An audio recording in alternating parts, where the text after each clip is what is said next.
ಕುಂಭರಾಶಿ ವೀಕ್ಷಕರಿಗೆಲ್ಲ ಸ್ವಾಗತ. ಧನಿಷ್ಠ ನಕ್ಷತ್ರ 3-4ನೇ ಪಾದ, ಶತಭಿಷ ನಕ್ಷತ್ರ 4 ಪಾದಗಳು, ಹಾಗೆಯೇ ಪೂರ್ವ ಭಾದ್ರ ನಕ್ಷತ್ರ 1-2-3ನೇ ಪಾದ ಈ ಕುಂಭರಾಶಿಯಲ್ಲಿ ಬರ್ತಕ್ಕಂತಹ ನಕ್ಷತ್ರಗಳು. ಇದೇ 2026 ಬರುವ ತಿಂಗಳು ಜೂನ್ 2ನೇ ತಾರೀಕು ಗುರುಗ್ರಹ ಮಿಥುನ ರಾಶಿಯನ್ನು ಬಿಟ್ಟು ಕರ್ಕಾಟಕ ರಾಶಿಗೆ ಪ್ರವೇಶವನ್ನು ಮಾಡ್ತಾ ಇದ್ದಾರೆ. ಈ ಗುರುವಿನ ಕರ್ಕಾಟಕ ರಾಶಿಯ ಸಂಚಾರದಿಂದ ಕುಂಭ ರಾಶಿಯಲ್ಲಿ ಹುಟ್ಟಿರ್ತಕ್ಕಂಥವ್ರಿಗೆ ಯಾವ ತರಹದ ಬದಲಾವಣೆಗಳು ಇರುತ್ತೆ ಅಂತಕ್ಕಂಥದ್ದನ್ನ ನೋಡ್ತಾ ಹೋಗೋಣ. ಮೊದಲನೇದಾಗಿ ನೋಡಿ, ಗುರುಗ್ರಹ ಒಂದು ರಾಶಿಯಲ್ಲಿ 1 ವರ್ಷಗಳ ಕಾಲ ಇರಬೇಕು. ಅಂದ್ರೆ 12 ತಿಂಗಳು ಒಂದು ರಾಶಿಯಲ್ಲಿ ಸಂಚಾರವನ್ನ ಮಾಡಬೇಕು. ಆದ್ರೆ ಕಳೆದ ವರ್ಷದಿಂದ ಅಂದ್ರೆ 2025ನೇ ಇಸವಿಯಿಂದ ಗುರು ಅತಿಚಾರ ಮಾರ್ಗದಲ್ಲಿ ಅಂದ್ರೆ ಬಹುಬೇಗನೆ, ಈಗ ನೋಡಿ ಜೂನ್ 2ನೇ ತಾರೀಕು ಕರ್ಕಾಟಕ ರಾಶಿಗೆ ಪ್ರವೇಶವನ್ನು ಮಾಡ್ತಾರೆ. ಜೂನ್ 2ನೇ ತಾರೀಕಿನಿಂದ ಕೇವಲ ಅಕ್ಟೋಬರ್ 31 ತನಕ ಅಂದ್ರೆ ಬರೀ 5 ತಿಂಗಳು ಮಾತ್ರ ಕರ್ಕಾಟಕ ರಾಶಿಯಲ್ಲಿ ಸಂಚಾರವನ್ನು ಮಾಡಿ ಅಕ್ಟೋಬರ್ 31ಕ್ಕೆ ಸಿಂಹ ರಾಶಿಗೆ ಪ್ರವೇಶವನ್ನು ಮಾಡ್ತಾರೆ. ನೋಡಿ, ಒಂದು ರಾಶಿಯಲ್ಲಿ 30 ಡಿಗ್ರಿ ಇರುತ್ತೆ. 30 ಡಿಗ್ರಿ ಇರುತ್ತೆ ಅಂದ್ರೆ 12 ರಾಶಿಗೆ 12 × 30 ಡಿಗ್ರಿ ಮಲ್ಟಿಪ್ಲಿಕೇಶನ್ ಮಾಡಿದ್ರೆ 360 ಡಿಗ್ರಿ ಒಂದು ಸರ್ಕಲ್. ಈ ಒಂದು 30 ಡಿಗ್ರಿ ಅಂದ್ರೆ 30 ಡಿಗ್ರಿಯ ಪ್ರಯಾಣವನ್ನ ಗುರುಗ್ರಹ ಅವಧಿ ಎಷ್ಟು ತಗೋಬೇಕಾಗಿತ್ತು? 1 ವರ್ಷ ತಗೋಬೇಕಾಗಿತ್ತು. ಆದರೆ ಅತಿಚಾರ ಮಾರ್ಗವಾಗಿ ಜೂನ್ 2ನೇ ತಾರೀಕು ಇಲ್ಲಿಗೆ ಬರ್ತಾರೆ. ಅಕ್ಟೋಬರ್ 31ಕ್ಕೆ ಸಿಂಹ ರಾಶಿಗೆ ಪ್ರವೇಶವನ್ನು ಮಾಡ್ತಾರೆ. ಅಕ್ಟೋಬರ್ 31ರಿಂದ ನಿಧಾನವಾಗಿ ಫಾರ್ವರ್ಡ್ ಮೋಷನಲ್ಲಿ ಅಂದ್ರೆ ನಿಧಾನವಾಗಿ ಚಲಿಸ್ತಾ ಮುಂದಕ್ಕೆ ಬರ್ತಾ ಈ ಡಿಸೆಂಬರ್ 13ನೇ ತಾರೀಕು ವಕ್ರಿ ಆಗ್ತಾರೆ.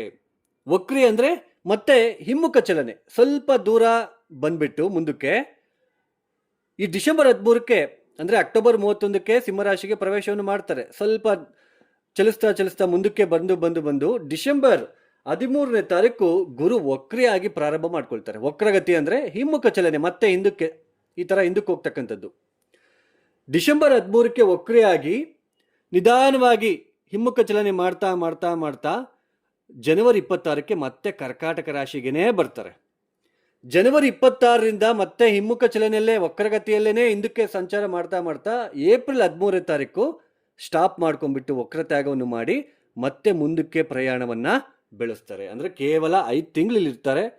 ಆಮೇಲೆ ಅಕ್ಟೋಬರ್ 31ರಿಂದ ಡಿಸೆಂಬರ್ 13 ತನಕ ಗುರು ನಿಮಗೆ ಸಪ್ತಮ ಸ್ಥಾನದಲ್ಲಿ ಅಂದ್ರೆ ಸರಿಸುಮಾರು 43 ದಿನಗಳ ಕಾಲ ಸಂಚಾರವನ್ನು ಮಾಡ್ತಾರೆ.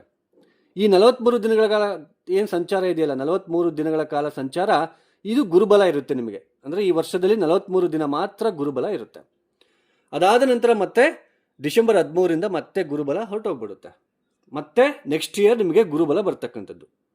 ಅದೇನೇ ಇರಲಿ, ಕುಂಭರಾಶಿಯಲ್ಲಿ ಹುಟ್ಟಿರ್ತಕ್ಕಂಥವ್ರಿಗೆ ದ್ವಿತೀಯಾಧಿಪತಿ ಯಾವ ಮನೆ ಅಧಿಪತಿ? 6ನೇ ಮನೆಯಲ್ಲಿ ನೋಡಿ, 1, 2, 3, 4, 5, 6 6ನೇ ಮನೆಯಲ್ಲಿ ಸಂಚಾರವನ್ನು ಮಾಡ್ತಾ ಇದ್ದಾರೆ. ಈ ಕುಂಭರಾಶಿಗೆ ದ್ವಿತೀಯಾಧಿಪತಿ ಮತ್ತು ಲಾಭಾಧಿಪತಿ ಅಂದ್ರೆ ಹಣದ ವಿಚಾರದಲ್ಲಿ ಈ ಕುಂಭರಾಶಿಯಲ್ಲಿ ಹುಟ್ಟಿರ್ತಕ್ಕಂಥವ್ರಿಗೆ ವೆಲ್ತು, ಕೌಟುಂಬಿಕ ವಿಚಾರ, ಹಾಗೆ ನೀವು ಮಾತನಾಡ್ತಕ್ಕಂಥದ್ದು ಅಂದರೆ ವೇ ಆಫ್ ಕಮ್ಯುನಿಕೇಷನ್, ನೀವು ಹೆಂಗೆ ಮಾತಾಡ್ತಿದ್ದೀರಾ ಇತರರ ಜೊತೆ, ಹಾಗೆಯೇ ನಿಮ್ಮ ಒಂದು ಊಟದ ಸ್ಟೈಲ್ ಯಾವ ಥರ ಇದೆ. ಊಟದ ಸ್ಟೈಲ್ ಅಂದರೆ ನೋಡಿ, ಕೆಲವರೆಲ್ಲ ರಾತ್ರಿ ಹೊತ್ತಿರ್ತಕ್ಕಂತಹ ಮಿಕ್ಕಿರ್ತಕ್ಕಂತಹ ರಾತ್ರಿ ಹೊತ್ತು ಏನಾದರೂ ಅನ್ನ ಇದ್ದರೆ ಬೆಳಗ್ಗೆ ಹೊತ್ತು ತಿಂದ್ಬಿಡ್ತಾರೆ ಕೆಲವರೆಲ್ಲ. ದ್ವಿತೀಯ ಸ್ಥಾನ ತುಂಬ ಇಂಪಾರ್ಟೆಂಟು. ಸೊ ಆ ಥರ ನಮಗೆ ಇದೇ ಥರ ಊಟ ಬೇಕು ಅಂತ ಕೆಲವರು ಇರ್ತಾರೆ. ನನಗೆ ಬಿಸಿ ಬಿಸಿ ಅಡುಗೆನೇ ಬೇಕು, ಒಳ್ಳೆ ಊಟ ಬೇಕು, ರುಚಿಯಾಗಿರಬೇಕು ಅಂತ ಅಂದ್ಕೊತಾರೆ ಕೆಲವರು. ಕೆಲವರೆಲ್ಲ ರಾತ್ರಿ ಮಿಕ್ಕಿರೋ ಊಟನೂ ತಿಂದ್ಬಿಡ್ತಾರೆ. ಅಂದರೆ ಅದನ್ನು ಅಂದರೆ ದ್ವಿತೀಯ ಸ್ಥಾನ ತುಂಬ ಮುಖ್ಯ. ನಾವು ಹಣ ಏನಾದರೂ ಕೂಡಿರ್ತೀವ, ನಮ್ಮ ಕುಟುಂಬದಲ್ಲಿ ನಮ್ಮ ಕುಟುಂಬದ ವ್ಯಕ್ತಿಗಳ ಒಂದು ಸ್ಥಿತಿಗತಿಗಳು ಯಾವ ಥರ ಇರುತ್ತೆ, ಅವ್ರು ರಿಚ್ ಇದ್ದಾರ ಅಥವಾ ತುಂಬಾ ಪರಿಸ್ಥಿತಿಗಳು ಚೆನ್ನಾಗಿಲ್ಲದೆ ಇರ್ತಕ್ಕಂತಹ ಕುಟುಂಬನ ನಮ್ಮದು, ಅಥವಾ ನಮ್ಮ ಕುಟುಂಬದಲ್ಲಿ ಏನಾದರೂ ಆದರೆ ಎಲ್ಲರೂ ಬಂದ್ಬಿಡ್ತಾರ, ಒಗ್ಗಟ್ಟಿದೆಯಾ, ಇದೆಲ್ಲನೂ ಕೂಡ ಕುಟುಂಬ ಸ್ಥಾನದಿಂದ ನಾವು ನೋಡ್ತೀವಿ. ಅಂದರೆ 2ನೇ ಮನೆ. ಲಾಭಸ್ಥಾನ ಅಂದರೆ ನಮ್ಮ ಸ್ನೇಹಿತರು ಯಾವ ಥರ ಇದ್ದರೆ, ದೊಡ್ಡಪ್ಪ, ಮತ್ತು ನಮಗೆ ಬರ್ತಕ್ಕಂತಹ ಲಾಭ ಅಂದರೆ ದಶಮ ಸ್ಥಾನದಿಂದ ನಾವು ಮಾಡ್ತಕ್ಕಂತಹ ವೃತ್ತಿಯಿಂದ ಎಷ್ಟು ಲಾಭ ನಾವು ಪಡ್ಕೊಳ್ತಾ ಇದ್ದೀವಿ. ಲಾಭಸ್ಥಾನ ಅಂದರೆ ಹಣಕಾಸಿನ ವಿಚಾರದಲ್ಲಿ ನಿಮಗೆ ಮೇನ್ ಕುಂಭರಾಶಿಯಲ್ಲಿ ಹುಟ್ಟಿರ್ತಕ್ಕಂಥವ್ರಿಗೆ ಮೇನ್ ಗುರುಗ್ರಹ ತುಂಬ ಮುಖ್ಯವಾಗಿರ್ತಕ್ಕಂಥದ್ದು. ಇಲ್ಲಿ ಇನ್ನೊಂದು ವಿಷಯವನ್ನು ನಾನು ನಿಮಗೆ ಹೇಳಲೇಬೇಕು. ನೋಡಿ, ಈ ಗುರುಬಲ ಶನಿಬಲ ಅಂತಂದು ನಾವೇನು ಹೇಳ್ತಾ ಇರ್ತೀವಿ ನೋಡಿ, ನಾನು ಸಾಕಷ್ಟು ವಿಡಿಯೋದಲ್ಲಿ ಹೇಳ್ತಾ ಬರ್ತಾ ಇದ್ರು ಕೂಡ, ಆದರೂ ಕೂಡ ಬರೀ ರಾಶಿ ಗುರುಬಲ ಇಲ್ಲ, ನಮಗೆ ಶನಿಬಲ ಇಲ್ಲ, ನಮಗೆ 7.5 ಶನಿ ನಡೀತಾ ಇದೆ ಅಂತ ಫೋನ್ ಮಾಡ್ತೀರಾ. ನೋಡಿ, ಗುರುಬಲ ಶನಿಬಲ ಅನ್ನೋದು ಕೇವಲ ತಾತ್ಕಾಲಿಕ, ಟೆಂಪರವರಿ. ನೋಡಿ, ಈ ವರ್ಷ ಕುಂಭರಾಶಿಲಿ ಹುಟ್ಟಿರ್ತಕ್ಕಂಥವ್ರಿಗೆ 1, 2, 3, 4, 5, 6ನೇ ಮನೆಯಲ್ಲಿ ಗುರು ಸಂಚಾರ. ಜೂನ್ 2ನೇ ತಾರೀಕಿನಿಂದ ಅಕ್ಟೋಬರ್ 31ನೇ ತಾರೀಕಿನ ತನಕ ಗುರುಬಲ ಇರೋದಿಲ್ಲ. ಅದಾದ್ಮೇಲೆ ಸಪ್ತಮ ಸ್ಥಾನಕ್ಕೆ ಬರ್ತಾರೆ. 43 ದಿನ ಮಾತ್ರ ಸ್ವಲ್ಪ ಗುರುಬಲ ಇರುತ್ತೆ. ನೋಡಿ, ಈ ಗೋಚಾರದಲ್ಲಿ ಇರ್ತಕ್ಕಂತಹ ಗುರುಬಲದಿಂದ ಶನಿಬಲದಿಂದ ನಮ್ಮ ಜೀವನದಲ್ಲಿ ಜೀವನ ಪೂರ್ತಿ ನಡೆಯಲ್ಲ. ಗುರುಬಲ ಅನ್ನೋದು ಉಪ್ಪಿನಕಾಯಿ ಇದ್ದಂಗೆ. ನಮ್ಮ ವೈಯಕ್ತಿಕ ಜನ್ಮ ಜಾತಕ ಇದೇ ತರ ಜಾತಕ ಇರುತ್ತೆ, ಕುಂಡಲಿ ಇರುತ್ತೆ. ಸೊ ಈ ಕುಂಡ್ಲಿಯಲ್ಲಿ ನಾವು ಹುಟ್ಟಿರ್ತಕ್ಕಂತಹ ಸಮಯದಲ್ಲಿ ಏನಾದರೂ ಗ್ರಹಗಳ ಸ್ಥಾನಗಳು ಚೆನ್ನಾಗಿಲ್ಲ ಅಂದ್ರೆ, ಅವ್ರು ಯಾವ ನಕ್ಷತ್ರದಲ್ಲಿದ್ದಾರೆ, ಎಷ್ಟು ಡಿಗ್ರಿಯಲ್ಲಿದ್ದಾರೆ ಅಂದ್ರೆ, ಒಂದು ರಾಶಿಯಲ್ಲಿ 30 ಡಿಗ್ರಿ, ಅವರು 5 ಡಿಗ್ರಿಯಲ್ಲಿದ್ದಾರಾ, 6 ಡಿಗ್ರಿಯಲ್ಲಿದ್ದಾರಾ, 20 ಡಿಗ್ರಿಯಲ್ಲಿದ್ದಾರಾ, 25 ಡಿಗ್ರಿಯಲ್ಲಿದ್ದಾರಾ, ಯಾವ ನಕ್ಷತ್ರದಲ್ಲಿದ್ದಾರೆ, ಯಾವ ಗ್ರಹಗಳ ದೃಷ್ಟಿ ಇದೆ. ಸೊ ನಾವು ಹುಟ್ಟಿರ್ತಕ್ಕಂತಹ ಸಮಯದಲ್ಲಿ ಗ್ರಹಗಳ ಸ್ಥಿತಿಗತಿಗಳು ಏನಾದರೂ ಚೆನ್ನಾಗಿಲ್ಲ ಅಂದ್ರೆ, ಅವರ ದಶಾಭುಕ್ತಿ ಬಂದಾಗ ನಾವು ನೋವು ಪಡಲೇಬೇಕು. ತುಂಬ ಕಷ್ಟಪಡ್ತಾ ಇರ್ತೀವಿ, ಹಣದ ವಿಚಾರದಲ್ಲಿ ತೊಂದರೆ, ಸಾಕಷ್ಟು ಹಿನ್ನಡೆ ಅನುಭವಿಸ್ತೀವಿ, ಆರ್ಥಿಕ ವಿಚಾರ ಆಗಿರ್ಬೋದು, ಉದ್ಯೋಗ ವಿಚಾರ ಆಗಿರ್ಬೋದು, ಸಾಂಸಾರಿಕ ವಿಚಾರ ಆಗಿರ್ಬೋದು, ಈ ತೊಂದರೆ ಪಡ್ತಾ ಇರ್ತೀವಿ. ಅಂತಹ ಸಮಯದಲ್ಲಿ ಗುರುಬಲ ಅನ್ನೋದು ಸ್ವಲ್ಪ ನಮಗೆ ಉಸಿರಾಡೋದಕ್ಕೆ ಅವಕಾಶ ಸಿಗುತ್ತೆ. ಎಲ್ಲ ಒಂದು ಕಡೆ ಯಾರೋ ಒಬ್ರು ಬಂದು ಸಹಾಯ ಮಾಡ್ತಾರೆ.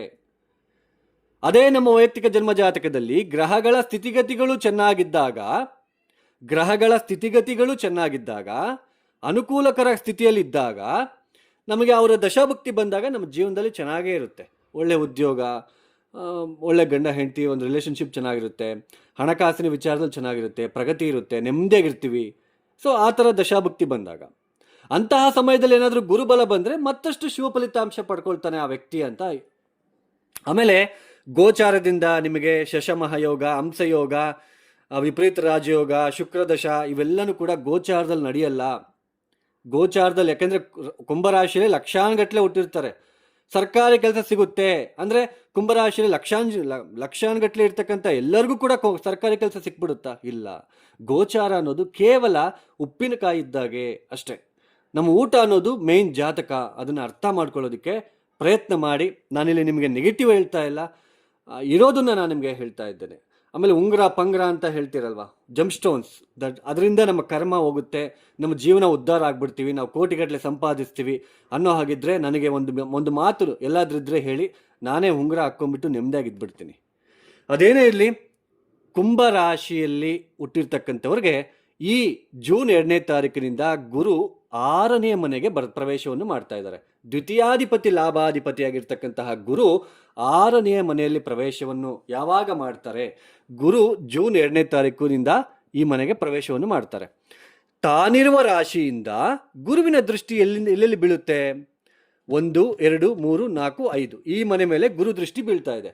ಅಂದ್ರೆ ನಿಮ್ಮ ಜನ್ಮ ರಾಶಿಯಿಂದ 1, 2, 3, 4, 5, 6, 7, 8, 9, 10 ದಶಮ ಸ್ಥಾನವನ್ನು ನೋಡ್ತಾರೆ.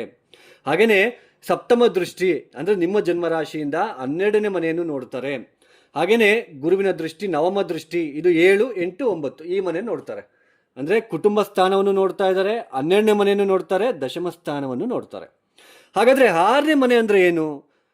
ರೋಗ, ಋಣ, ಶತ್ರು, ದಿನನಿತ್ಯದ ಜೀವನದಲ್ಲಿ ಆಗ್ತಕ್ಕಂತಹ ಬದಲಾವಣೆಗಳು, ಹಾಗೇನೆ ಕಾಂಪಿಟೇಟಿವ್ ಎಕ್ಸಾಮ್ಸ್. ನೋಡಿ, ತುಂಬ ಜನ ಗೌರ್ಮೆಂಟ್ ಸರ್ಕಾರಿ ಕೆಲಸಕ್ಕೆಲ್ಲ ಅಪ್ಲಿಕೇಶನ್ ಹಾಕಿ ತುಂಬ ಕಷ್ಟಪಟ್ಬಿಟ್ಟು ಎಕ್ಸಾಮ್ಸ್ ಎಲ್ಲ ಪ್ರಿಪೇರ್ ಆಗಿ ಕಾಂಪಿಟೇಟಿವ್ ಎಕ್ಸಾಮ್ಸಲ್ಲಿ ನಾವು ಪ್ರಯತ್ನ ಪಡ್ತಾ ಇರ್ತಾರೆ.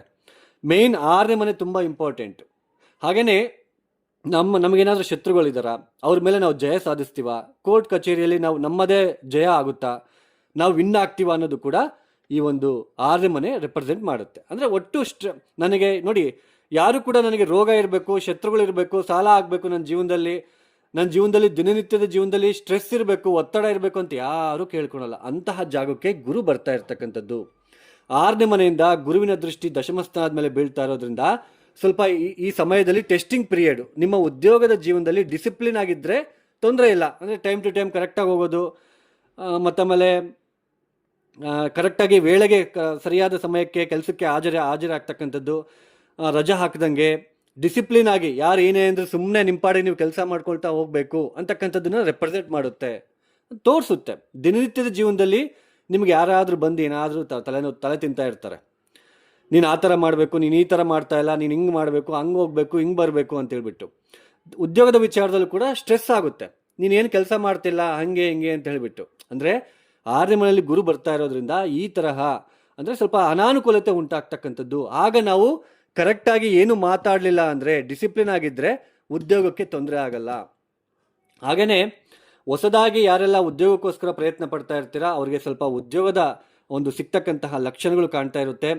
ಈ ಸಮಯದಲ್ಲಿ ಗುರುವಿನ ದೃಷ್ಟಿ 12ನೇ ಮೇಲೆ ಬೀಳ್ತಾ ಇದೆ, ದ್ವಿತೀಯ ಸ್ಥಾನದ ಮೇಲೆ ಬೀಳ್ತಾ ಇದೆ.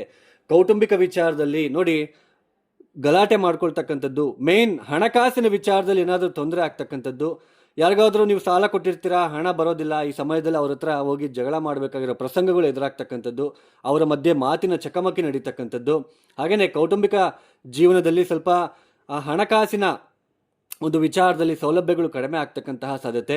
ಅಂದರೆ ಖರ್ಚುಗಳು ಜಾಸ್ತಿ, ಏನಾದರೂ ಒಂದು ಖರ್ಚು ಬರ್ತಾ ಇರುತ್ತೆ ಕುಟುಂಬದಿಂದ. ಯಾಕೆಂದರೆ 2ನೇ ಮನೆ ಅಧಿಪತಿ 6ನೇ ಮನೆಯಲ್ಲಿ ಕುತ್ಕೊಂಡಿರ್ತಕ್ಕಂಥದ್ದು. ನಮಗೆ ಸುಖವನ್ನು ಕೊಡ್ತಕ್ಕಂತಹ ಗ್ರಹ 6ನೇ ಮನೆಯಲ್ಲಿ ಕುತ್ಕೊಂಡಾಗ ಸ್ವಲ್ಪ ಕುಂದುಕೊರತೆಗಳನ್ನು ನಾವು ಎದುರಿಸಬೇಕಾಗುತ್ತೆ. ಹಣಕಾಸಿನ ವಿಚಾರದಲ್ಲಿ ಫ್ಲಕ್ಚುಯೇಷನ್ಸು, ಕೌಟುಂಬಿಕ ವಿಚಾರದಲ್ಲಿ ತೊಂದರೆಗಳಾಗ್ತಕ್ಕಂಥದ್ದು. ಹಾಗೆಯೇ ಮುಖ್ಯವಾಗಿ ಯಾರೆಲ್ಲ ಮದುವೆಗೋಸ್ಕರ ಪ್ರಯತ್ನ ಪಡ್ತಿದ್ರೆ ಇದು ಒಳ್ಳೆಯ ಸಮಯ ಅಲ್ಲ, ಇದು ಒಳ್ಳೆಯ ಸಮಯ ಅಲ್ಲ.